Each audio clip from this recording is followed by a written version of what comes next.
always fantasized about a Big Johnson, so on the bachelor party I took the chance. But then, I wanted to see what it was like to have a Big Johnson before finally tying the knot, but my fantasies backfired. I've always been a naughty woman, and this is nothing new.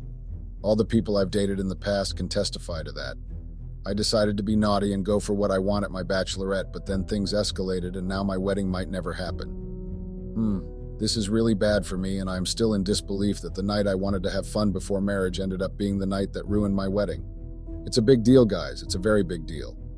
I have kept my true personality from my fiancé because I didn't want him to see me as a loose woman and not marry me. I have told several lies just to get this ring, and now it is slipping off my fingers.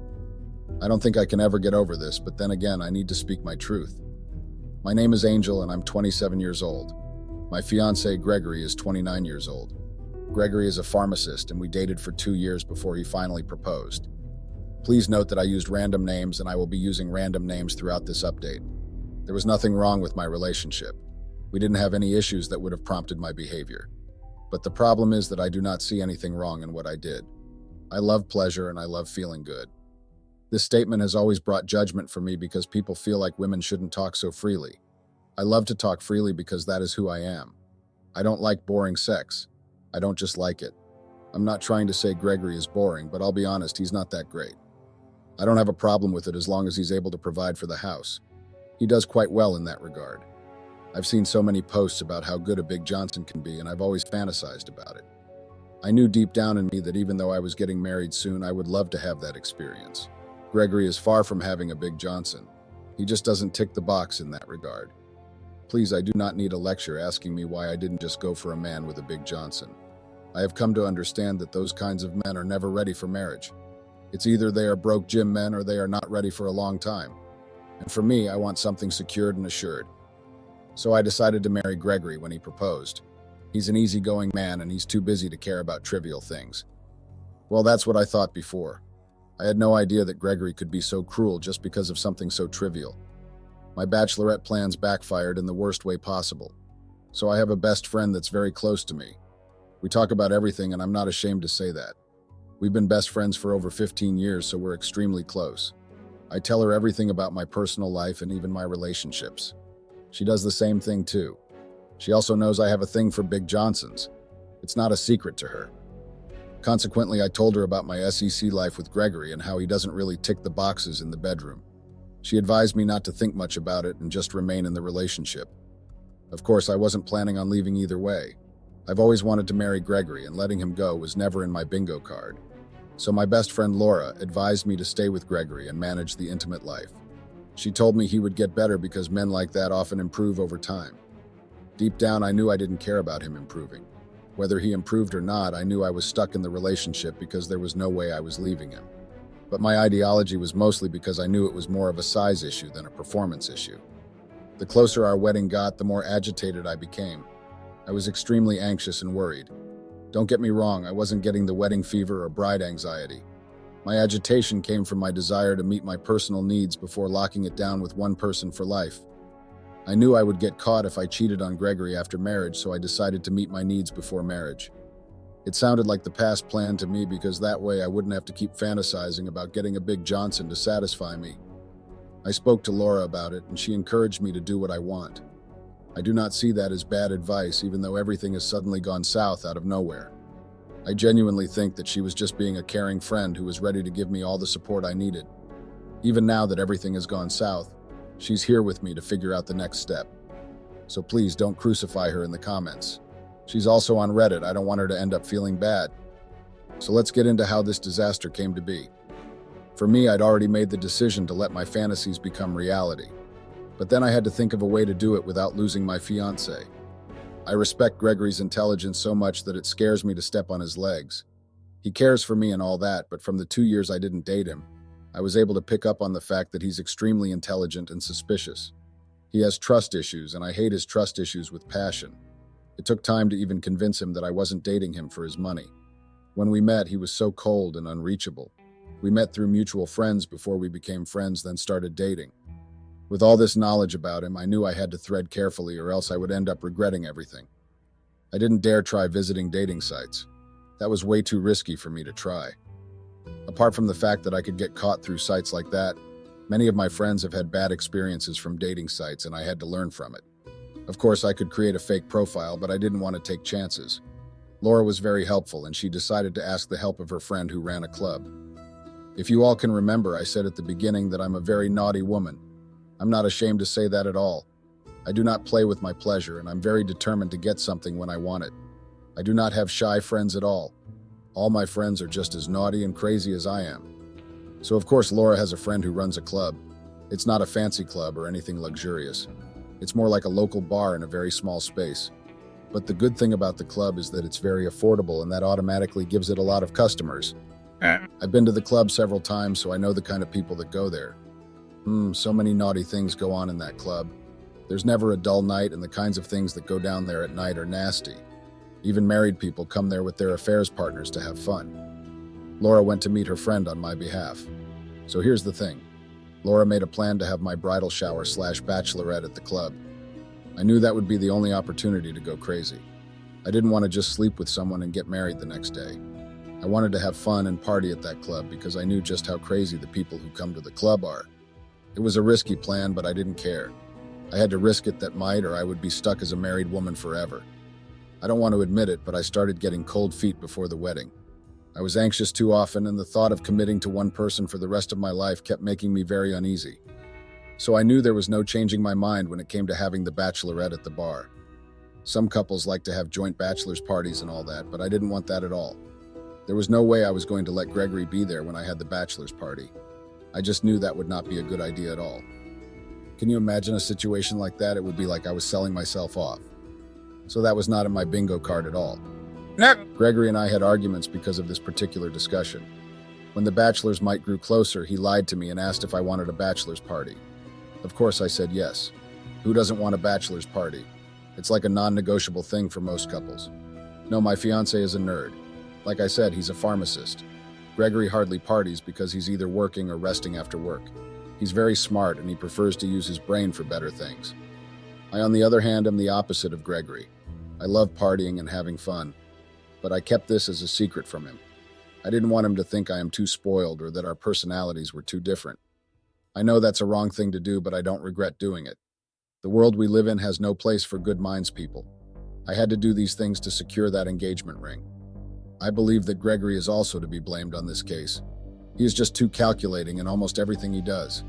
He is someone that likes to make right decisions at all times.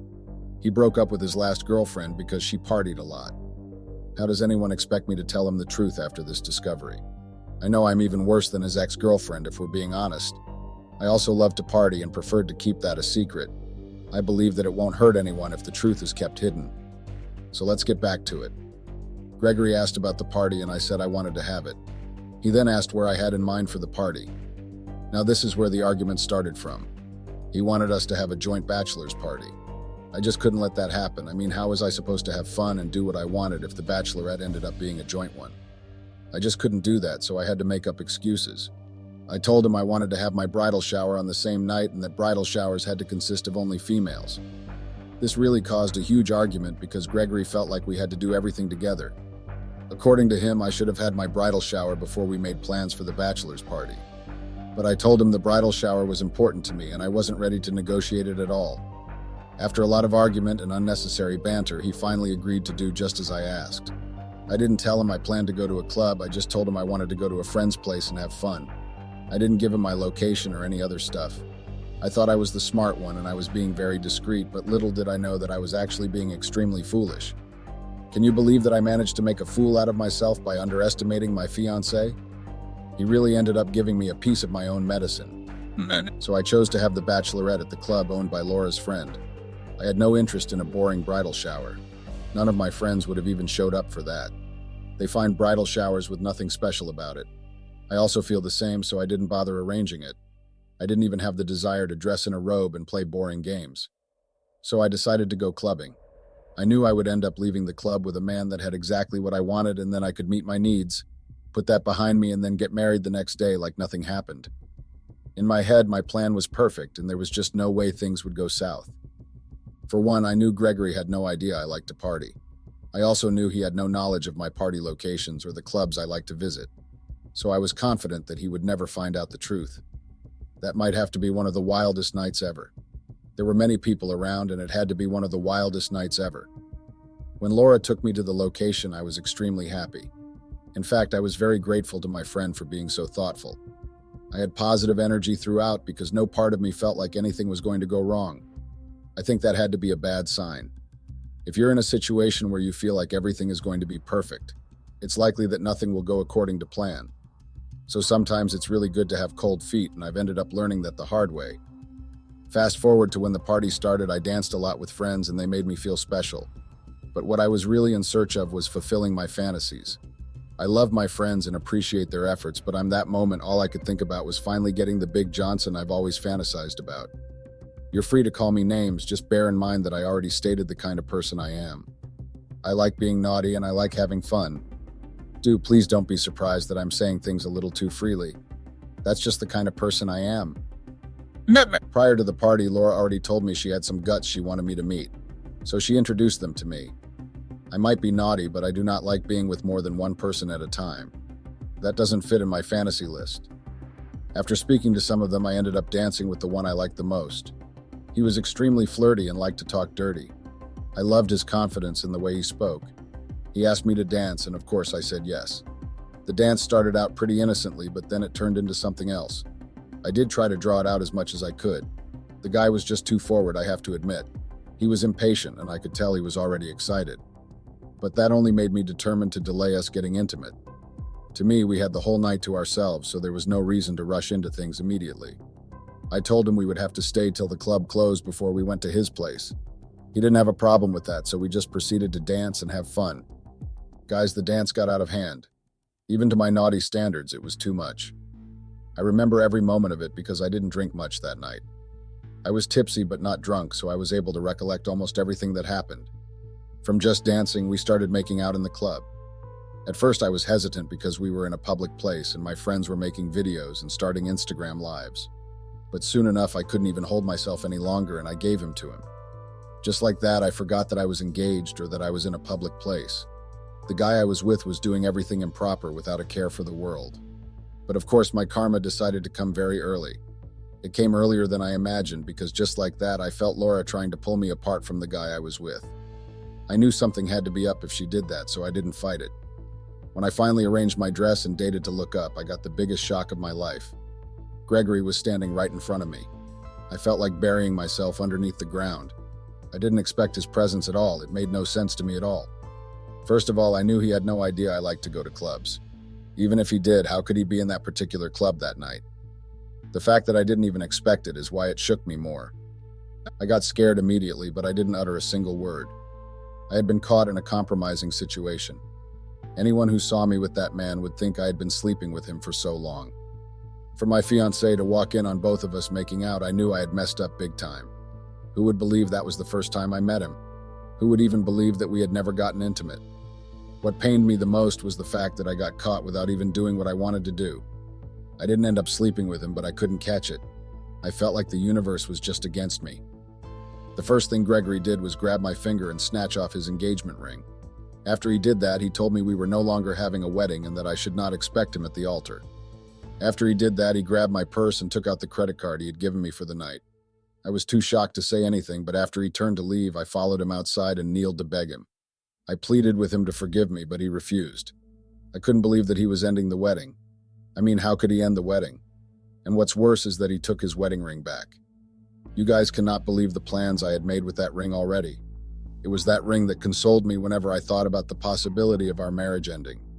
I believed that I would sell the ring and have enough money to start up something great. I knew the ring was expensive, and that's why he made sure he got it back. I begged Gregory because I couldn't let him embarrass me like that. Even right now, while typing this, I'm bringing at the level of embarrassment that has befallen me. I had to cancel the wedding out of nowhere. Do you know what that means? I had to tell everyone I invited that the wedding had been put on hold. I couldn't tell them they weren't going to get a wedding anymore. I'm hurt, and I'm in pain. He doesn't want to hear me talk. He doesn't even want to answer my texts or pick my calls. I didn't even cheat on him if we're being practical. It never happened even though it was supposed to happen. I don't know what to do, guys. I'm so frustrated. I have worked too hard for this relationship to work. I have worked so hard that I'm not ready for my hard work to go down the drain just like that. I can't take that level of embarrassment at all. So that's why I'm dedicated to making sure I get back with him. I have to get my answers because right now nothing is making sense. I don't know if he was able to find me at that club. It just sounds like too much of a coincidence. What was he even doing at that club? I know my friends were doing a lot of live videos. Is it possible that he saw one of them and followed me there? Please help me, guys. I can't let Gregory go. Not after how hard I worked to make sure we stayed together. Update. I'm sorry this update took this long to come. Please forgive me, guys. I didn't want it to take this long, but so much has been happening in my life that has left me absolutely shattered and confused. There were many times when I used my computer to type, but I ended up crying for hours instead. It hasn't gotten better, but at least I'm ready to share what happened now. First of all, I feel like the world's biggest fool right now. I can't believe my plans backfired, and so did my friendship. I trusted the wrong person, and now I'm a crying mess. What did I do to deserve this kind of setback? I thought I would get married and move on to the next phase of life, but it seems like I just depreciated in life. The person who sold me out was Laura. She sold me out to Gregory and told him everything. Weeks after I gave you guys the first update, many comments suggested I leave Laura's place because she seemed like a suspect.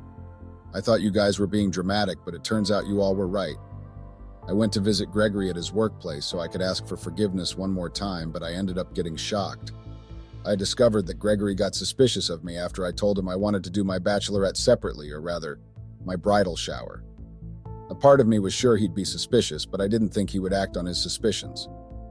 Gregory does have Laura's phone number. I faced it one time when Laura was sick and needed to have drugs prescribed urgently. So Gregory decided to call Laura on the night of the bachelorette to ask for our location so he could come pick me up when we're done.